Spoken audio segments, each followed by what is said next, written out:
Let's see what's this.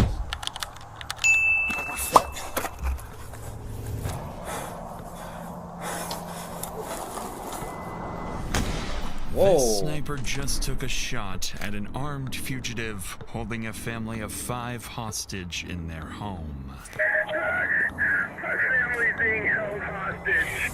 The gunman, Joseph Anthony, is a man with a purpose. He has a vendetta, and he's going on a rampage, planning to kill his ex-girlfriend and multiple other people who wronged him in the past. Police don't know how far he's gotten on his list of targets, and if they don't capture him here, this family could be next. Running across the freeway! Let me see your hands! All units, I'm gonna set containment. We're gonna wait for the helicopter. All units, hold your position. Dial the fuck in, right? It's a showtime. Yep. Okay. Shot out, go, go, go. One more. Police! Police! Police! Ah, shit. It's Thursday, September 9th, and the first sign that something is seriously wrong comes from an alarming 911 call. Central 911, what is the address of your emergency? Leighton. So my brother, he's on the loose right now, and he threatened to kill his girlfriend a couple days ago. He just showed up at my house. What's your brother's name? Joseph Manhart. He has a firearm on him, and he is armed. Where is he? He's outside my front door right now. I need the cops here ASAP. I've got units on their way, okay? Okay, you gotta hurry. Okay. You gotta hurry, though. I'm dead serious.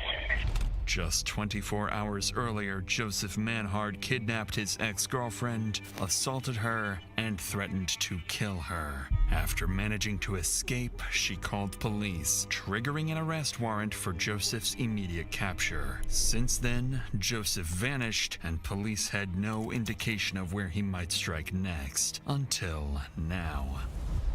With an active warrant and a report that Joseph is armed and dangerous, officers are dispatched immediately, advancing towards the house, fully prepared for a shootout. I've just talked to the homeowner. He said that if he didn't drive, the only place he could have went is hopped the fence and is barricaded in that shed that Swenson's got a view on. So he said the best way to go through is us just knock on the door. He'll let us in. We'll go through the house and clear the shed. We're ready. All right, I got it.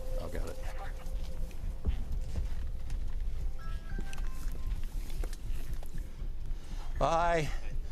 You want to show us where to go? Fucking, I'm finna roll a blunt, Chad. And where's the shed? You got me?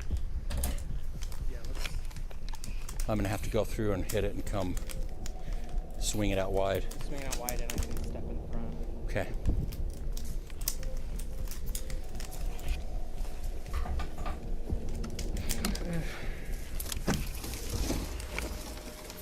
Police, anyone in there? Police, if anyone's in there, show me your hands. Come out. Now he not coming out. Okay.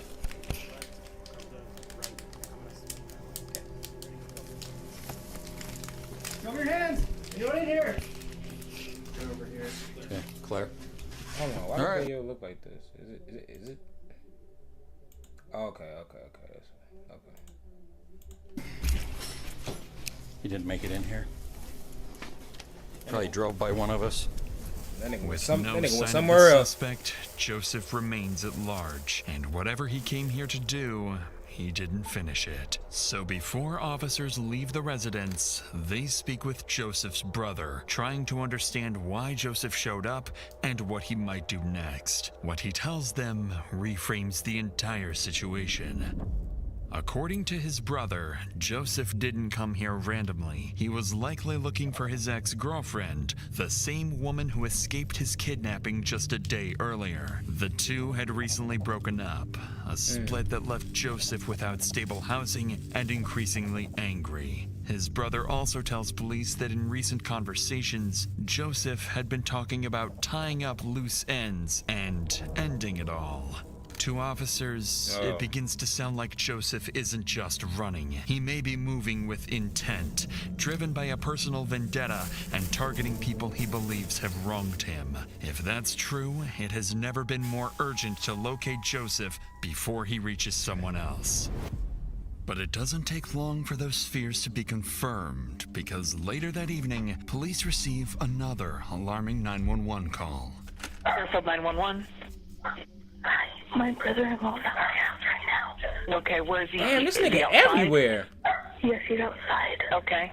Is he knocking on the door, or what's he doing? He's in the front yard. They said they already have an APB out on him. Yes. Okay. I need to get here right now. Okay, we're on the way. Tell me exactly where he's at. He was out front. He was walking around out front. He's walking around. Following this terrifying call for help from Joseph's sister-in-law, officers are dispatched to the home once again. But by the time they arrive, Joseph has already vanished. God damn! Like shit! Like damn! What? Like you niggas coming an hour later? So the motherfucker make that call. Yeah, he's outside. Come get this nigga. I'm supposed to be there 10. No, fuck a 10 minute nigga. In a minute. Every time y'all get a call like motherfucker seen this nigga, y'all go there. He's not there no more. Like yeah, damn. This nigga just getting busy on y'all little ass. Like this nigga must got a UAV on y'all or something. This time, however, officers decide to canvass the surrounding neighborhood before leaving, a decision that will prove critical. Nearby CCTV footage captures Joseph getting into a car and speeding away from the property earlier in the day. For the next few hours, patrol units search across the city, but the white Hyundai remains out of sight. But over the next several hours, Joseph's decisions will force officers into one of the most dangerous manhunts of their careers. For the next few hours, patrol units search across the city, but the white Hyundai remains out of sight. Then, around 1:30 a.m., a lone patrol unit spots a vehicle matching the description and immediately initiates a pursuit. That must be him.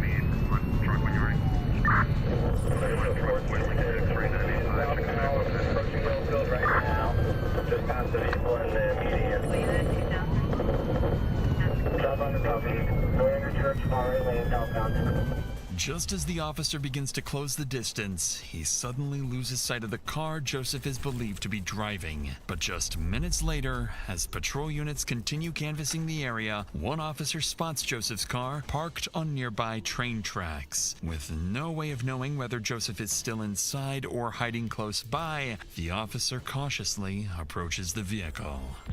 Okay. He went right through Hey, I have civilians here saying that there's a car parked on the tracks at Building Hotel 3 on the southwest end. Can I get a couple more of this way? 31, headed that way.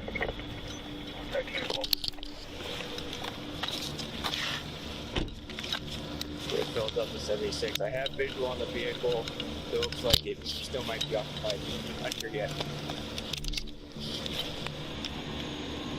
South corner of Hotel 3. Looks like vehicle might be abandoned. If we can start getting the containment close in, and then I can start my dog. The car turns out to be empty, and there's no sign of Joseph anywhere nearby. By abandoning the vehicle here, Joseph appears to have given officers an advantage. He's now on foot, without transportation. Police finally have a chance to corner him. But that window closes almost immediately, as just 20 minutes later, Joseph makes his next move. 911. Yeah, this is the utility trailer. I just had a lady walk in the front door, said her car was stolen and she was shot at. What kind of car? Got blood on her. We're in the area looking for this guy. Could she tell you quick what kind of car? What kind of car? As dispatch gathers details from the call, Oh, patrol units shit. across the area are alerted to That be nigga on the is lookout for a is stolen wanted. Kia Optima. That nigga is taken at wanted. gunpoint. At the same time, one patrol unit is sent to the scene of the carjacking to speak directly with the victim, where they'll learn editing just how is close tough. Joseph is to committing. I'm not gonna say the editing is tough. Like the way the car move, okay, and all that. That I ain't gonna lie. The editing is tough. The editing is tough. I ain't gonna lie. Murder. Do you mind if I talk to you for a second, ma'am? Okay. Do you mind just telling me what happened? So I was sitting in my car and he was like, hey, do you have a cigarette? Or no, he asked me if I had a lighter, sorry. And I was like, yeah, and I only rolled down my window like this far and I handed him my lighter And then he was handing it back to me, and then he just shoved his arm in my window, and I just started rolling it up, and I started screaming, and he was like, I have a fucking gun, and then he pulled it out, and I just kept rolling up the window trying to scream, and then he just shot out the window, and then I just opened the door, and I said, you fucking have it, and then I just got out and ran. Okay. By this point, it's clear Joseph has lost control, and this woman is lucky to be alive. But that might not be the case for whoever crosses his path next. Because just minutes later, around 2 a.m., a patrol unit spots the stolen car speeding down the highway, heading toward Utah County. As soon as the pursuit begins, Joseph starts swerving across lanes, forcing other drivers to react and putting innocent lives directly in danger.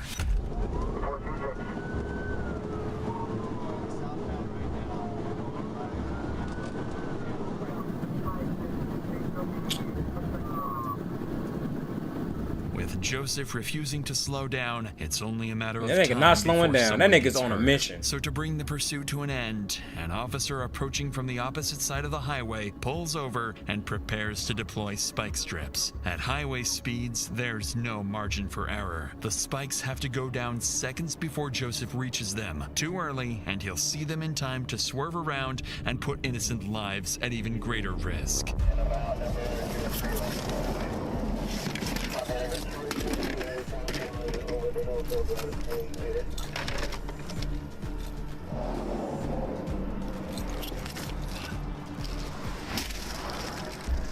Put them bitches right down. Southbound Shepherd.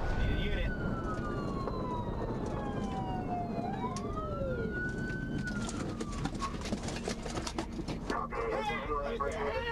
He's running across the freeway. He's running across the freeway. He's in the northbound lanes. He's in the northbound lanes. Red jacket.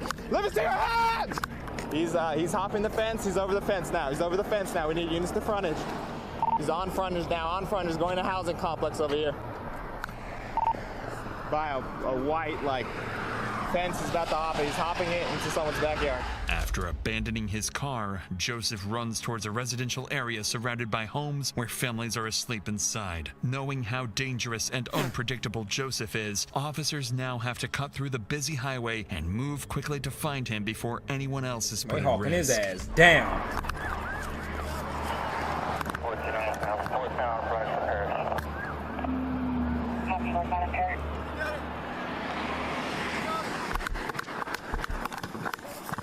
No, he's behind that picket fence right there, whatever address that is. I don't know what the hell that is, but he's behind that.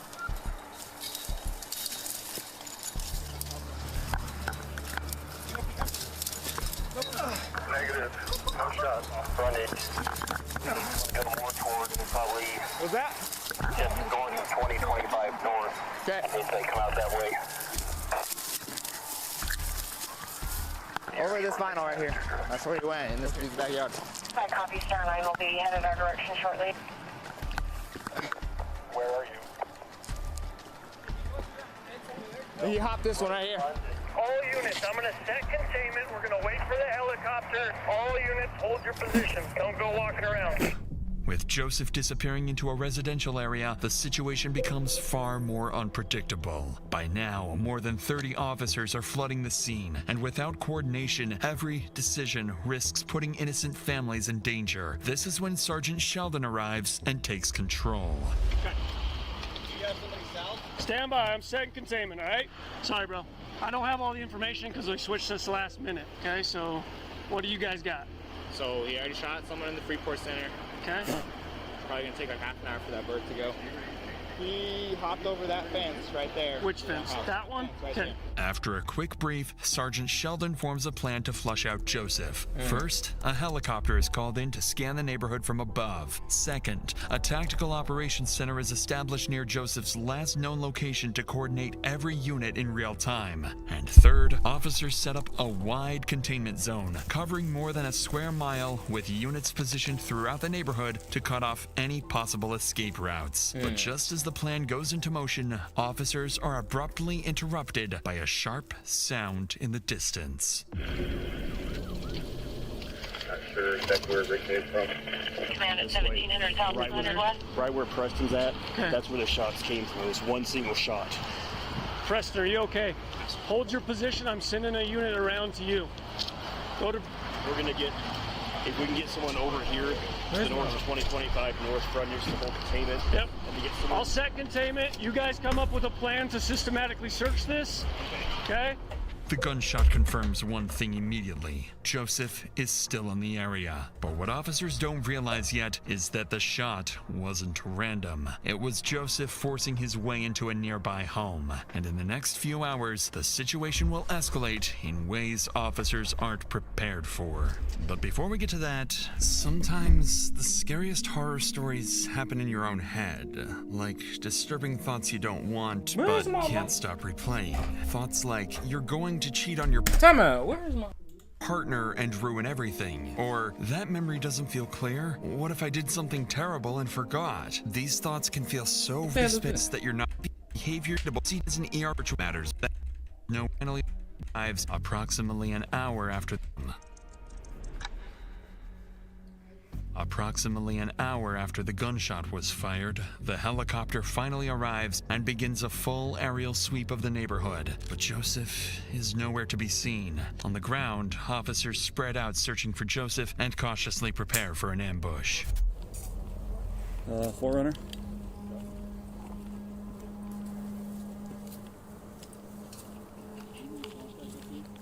Gotcha.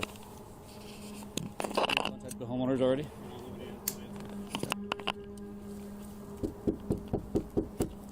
Bountiful Police! Hi, Bountiful Police. Did you guys get to... Oh, sorry. We're just looking for somebody in the area. Your home is secure. You didn't notice anything suspicious. Okay, it's gonna have white male, red shirt. You see someone like that, give us a call. If you find them or see them or anything, give us a call 911. Alright, thank you. No, you're good. Just make sure you lock your door.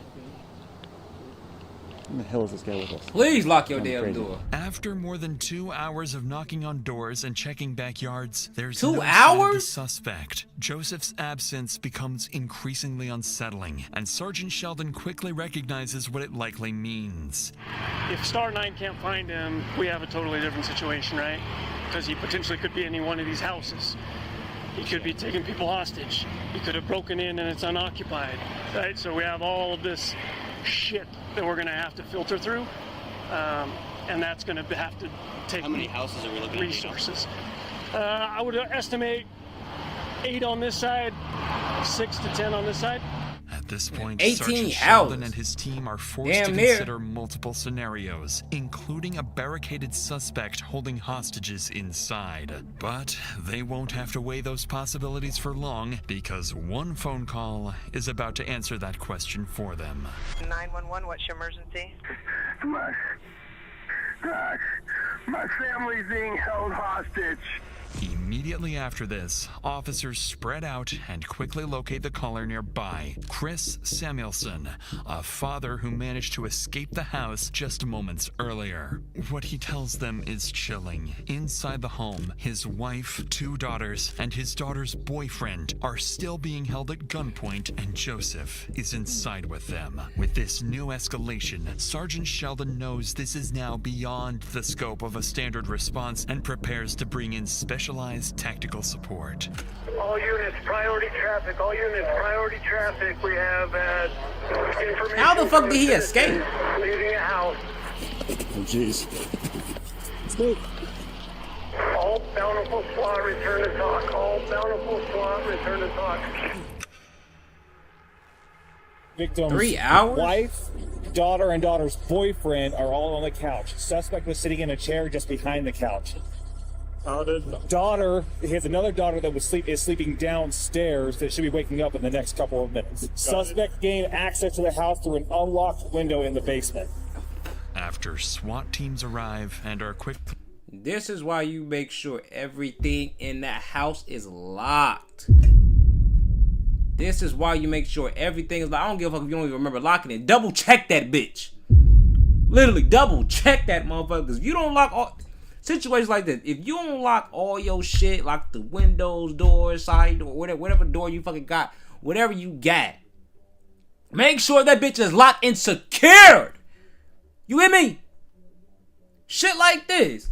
Nigga found the window, nigga found the window to the basement. That bitch was unlocked, got up in that bitch, and look at the situation these motherfuckers in now. Now they gonna have to rush up in this bitch. This is why you lock your doors. Why you lock your doors, man? Hopefully they should whack this nigga before he can do anything. But let's see. On the situation, they begin coordinating their next steps, preparing to establish containment and open negotiations with Joseph. But before a plan can fully take shape, someone is spotted exiting the back door of the Samuelson home. He's females coming out from one side. Females coming out from one side. So they're FaceTime. You say female coming out one side? So, okay. Miraculously, the daughter who'd been sleeping in the basement somehow managed to slip outside without Joseph ever noticing. And without realizing it, Joseph's hostage count is now down to 3. With that update, commanding officers begin reassessing the situation in real time. They review everything Joseph has done over the past 36 hours and determine that he has shown a complete disregard that nigga literally for been human on the life run, and literally. willingness to escalate when under pressure. Based on that assessment, commanders make a critical decision. SWAT teams are authorized to use deadly force if a clear opportunity presents itself. From this point forward, the priority is clear. Protect the hostages at any cost. Dial the fuck in, right? It's a showtime. Yep. Okay? Dial in, make sure we're squared away. Salt Lake City's in now as well. Now, let's do it. Press shut. Back out, do it again. Go. So, we're throwing a bang as soon as the door gets open. Okay. Suspect. I don't know where we're going yet. Hold on. So don't be by Burnett. Oh, we're doing any things left. Everybody see this? Right? Facing east. Garage is on the right. That's where the man door is going to be. That's going to be our secondary. Okay? Front door opens in. This is the living room we got set up. This is the kitchen area. Okay? Everybody good with that? Wrong side on that. Yep, the wrong side of that. All right. All right, Phil Preach, we're going to practice to the right. We'll get behind the stairs. Wait, if daughter snuck out window, that means the bottom window is open, right? This is the fastest way to get in. It's the fastest way. We have a flashbang. We're going to reset his OOO loop and come in. Let's keep practicing. Wherever he's at in this room, you guys are going to fucking kill him. 2 bangs. 2 bangs? You want to do 2 bangs? No, 1 bang. Just one? Just 1 bang. With deadly force authorized, a coordinated plan is put into motion, one designed to end the threat and extract the hostages safely. A sniper will be positioned nearby, ready to take Joseph out if he's exposed and a clear shot presents itself. At the same time, negotiators will make contact with Joseph, work to slow him down, gain compliance, and convince him to release the hostages and surrender peacefully. If that fails, they have one secondary objective: get Joseph to step outside. Because if he does, even briefly, it could create the opening the sniper needs. With 3 innocent lives at risk, there's no room for error. One wrong move, and everything ends tragically.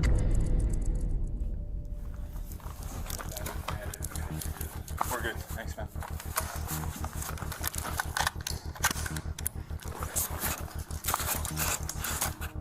The officer assigned as the sniper is Jared Tadahara, a long-serving police officer who moved from patrol and street crime work into a specialized SWAT sniper role. After arriving on scene, Tadahara conducts a quick tactical assessment and moves into a nearby house facing the Samuelson home. From here, he has a clear view of the backside of the house, a position that allows observation without being easily visible to the suspect and provides a safe distance to avoid interfering with perimeter officers. But Tadahara isn't working alone. Every sniper has a spotter, a second officer responsible for range calculations, wind assessments, and most critically, confirming that the shot is clear before not interfering with being near view of the into a near arriving street crime work. The officer assigned as the sniper is Jared Tadahara, a long-serving police officer who moved from patrol and street crime work into a specialized SWAT sniper role. After arriving on scene, Tadahara conducts a quick tactical assessment and moves into a nearby house facing the Samuelson home. From here, he has a clear view of the backside of the house, a position that allows observation without being easily visible to the suspect and provides a safe distance to avoid interfering with perimeter officers. But Tadehara isn't working alone. Every sniper has a spotter, a second officer responsible for range calculations, wind assessments, and most critically, confirming that the shot is clear before Tadehara pulls the trigger. Across the street, negotiations continue. For the past 3 hours, officers have been trying to reason with Joseph, urging him to surrender and release the hostages. But Joseph refuses. He won't let anyone go, and threatens to kill the entire family if officers attempt to force entry. With 3 people at fatal risk, a precise sniper shot becomes the only way to end the standoff before it turns deadly. But before Officer Tadehara gets that opportunity, he receives crucial information that makes things a lot more risky. The difference between suspect taken. Suspect appears to have a shorter, wider nose. Okay. A slightly rounded face. Okay. If suspect has a mustache guillotine stain, that would be. Unfortunately for Tadehara, the situation just became far more complicated. One of the hostages inside is a male who closely resembles Joseph. One wrong shot and an innocent person could be killed. With that in mind, Tadehara shifts his position to a different house across the street. He needs an angle facing the front door of the Samuelsons' home. The shot at this distance travels roughly 75 to 100 feet and takes less than a second from decision to impact. At the same time, negotiators reassess their approach. What's been alarming them throughout the standoff is that Joseph hasn't made any traditional demands. He didn't ask for money, car, or safe passage. Instead, he's simply refusing to let anyone go. That nigga was begins to make sense he once blacked out. investigators provide more insight That nigga into blacked Joseph's out, literally. condition. According to them, his mental state has been deteriorating for hours. He's been heavily using drugs for days. His thinking is no longer rational or strategic, and his behavior is increasingly volatile. Most concerning of all, Joseph isn't releasing the hostages or surrendering. His endgame appears to be killing people he blames for all his problems, then forcing police to kill him or take his own life. Because of this assessment, SWAT officers remain positioned far back to avoid provoking him. Negotiators then ask Joseph to step outside the front door with the hostages to prove they're still alive. If he does, it will give Tadehara a clear view and a chance to take the shot. It takes time, but Joseph eventually agrees to walk to the front door with the hostages while warning he'll shoot them if officers make any aggressive moves. After 2 days of chasing Joseph, officers finally have a chance to bring his violent rampage to an end. With the SWAT team nearby staged for immediate entry, Officer Tadehara prepares to take the shot. He stabilizes his rifle using a bipod, a small stand attached to the gun, then lies prone, steadies his aim, and slows down his breathing. A few seconds pass, and then the front door begins to open. On out. Go, go, go. Oh shit. Go, go, go, go, go.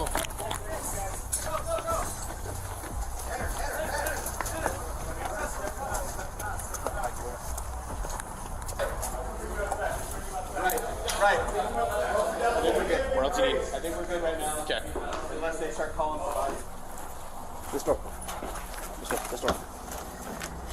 One more. Police! Police! Police! Police! Gotcha, we got him. Hands up, bro. I mean, I don't know, maybe a piece of his skull hit me or something, I don't know. You're good. You sure? Yeah, you're good. Let me see. Maybe a piece of his skull hit me, but something hit me, can I point? Something hit me right here. I see. You're good. Come on, what do you see? He's okay. Yep, he's okay. Grab him. You okay? You got anything? Careful, she's shaking. Yep, I got you. Just hold on to me. I got you. You're safe. You are safe. After more than 6 hours trapped inside with an armed, unstable man, the entire family survives. An outcome that, just minutes earlier, felt far from guaranteed. At the front door, Joseph Manhard lies critically wounded. Paramedics rush him to the hospital, but despite life-saving efforts, he's later pronounced dead. Investigators later determined that Joseph's actions were driven by a rapid collapse. His failed relationship and heavy drug use pushed him into increasingly violent and reckless behavior. By the end, he wasn't trying to escape or survive. He was acting like someone who had nothing left to lose.